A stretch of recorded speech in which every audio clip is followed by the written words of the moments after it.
Hello, আমরা একটা ছোট্ট কার ট্রিপ করেছি একটুখানি আপনাদের জানাবার জন্য, বিশেষ করে আমাদের এই লং ড্রাইভ গ্রুপে সেন্ড করার জন্যই এই ভিডিওটা বানানো। এটা খুব সুন্দর জায়গা। এখানে আমরা এটা হচ্ছে মানপাত, মানে মেনপাট বলতে পারেন, ছত্তিশগড়। খুব সুন্দর জায়গা, আসতে পারেন। এই এই এই হচ্ছে জায়গাটি, হচ্ছে আমাদের হোটেল।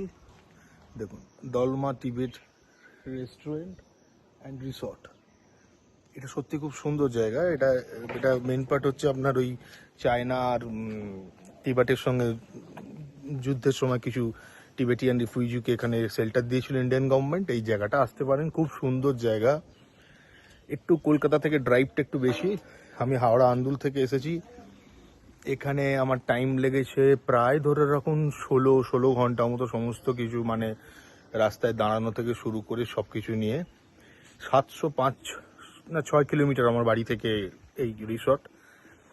আর আপনারা কলকাতা থেকে যদি আসেন তাহলে ধরুন এখন আরও 20-25 কিলোমিটার এক্সট্রা হবে।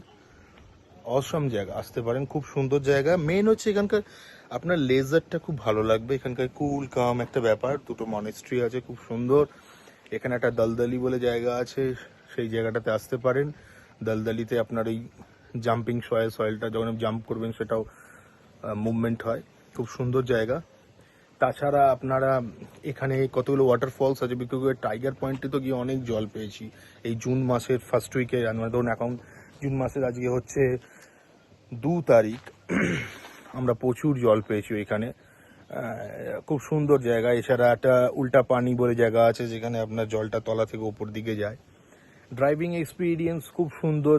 জানেন আপনারা, ঝাড়খণ্ডের রাস্তাও ভালো, ছত্তিশগড়ের রাস্তাও ভালো। তবে হ্যাঁ, এখানে ছত্তিশগড়ে যখনই আপনারা এন্ট্রি করবেন, মনে রাখবেন তার আগে কিছু ফুড গাড়ির মধ্যে রেখে দেবেন যদি কার ট্রিপ করেন। খুব একটা রাস্তার ধারে রোড সাইড দোকান খুব বেশি অ্যাভেলেবেল পাবেন না। বেঙ্গলে তো আমাদের প্রচুর, আস্তে আস্তে কমতে থাকে। ঝাড়খণ্ডে তার থেকেও কম, ছত্তিশগড়ে কিন্তু অনেকটাই কম। এটাই সমস্যা। এছাড়া রাস্তাঘাট ভালো। আর যদি মেন পার্ট আসেন তাহলে গুগল যে রাস্তাটা আপনাদের দেখাবে না, সেটা দিয়ে ডিরেক্ট ওই 120-30 কিলোমিটার আগে ওইটা দিয়ে আসবেন না। ওই রাস্তাটা ভালো না।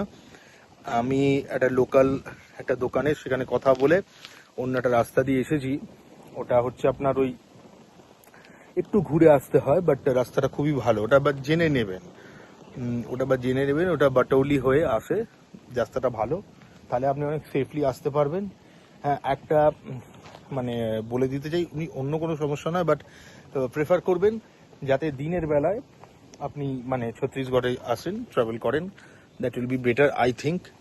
আর কিছুই নাই, এতটাই বলার। তাতে কি আপনারা যদি রাত্রে বেরোন কলকাতা থেকে, যেমন আমি ওভারনাইট ড্রাইভিং করেছি, আমি রাত্রি 10টায় বেরিয়েছি। পরের দিন আমার এখানে প্রায় আস্তে আস্তে ধরে রাখুন 2:20-25 এরকম হয়ে গিয়েছিল। এতটাই বলার। আমি সব ভিডিওগুলো ছোটো ছোটো কিছু ক্লিপিং আছে, এটা তো কোনো ব্লগিং নয়, ছোটো ছোটো কিছু ক্লিপিং আছে যেগুলো আপলোড করে দেবো, একবার দেখবেন। যারা ড্রাইভিং ভালোবাসেন, যারা একটুখানি মানে শান্তশিষ্ট জায়গা চান যেখানে কোনো ভিড়ভাট্টা নেই, সেখানে আসতে পারেন। আর এই রিসোর্টটা তো আসতে পারেন, রিসোর্টটা ভালো।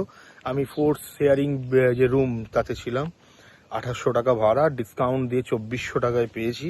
খুব ভালো রুম। এই রুমটা ধরুন আপনি কম্পারেটিভলি যদি এটাকে দীঘা ফিগার সঙ্গে ভাবেন, একটু সি সাইড তো বাদই দিন, একটু ভেতর দিকে এগুলো 4000 টাকার উপরে রেট আছে। সুতরাং সেই পজিশনে যে রুম ভালো, খাওয়াটা এদের খুব ভালো। এই রিসোর্টটার খাওয়াটা খুব ভালো। এটা কোনো পেট প্রমোশন না, কারণ আমি কোনো ব্লগার নয়। এসে দেখতে পারেন, এদের ফুডিং ভালো, টিবেটিয়ান ফুড পাবেন ভালো। Overall good experience. দেখুন, যদি ভিডিওগুলো দেখেন, শুধুমাত্র গ্রুপের বহুদিন অনেক জায়গায় ঘুরি, সেরকম কিছু পোস্টিং করিনি, তাই এটা বানালাম, দেখতে থাকুন।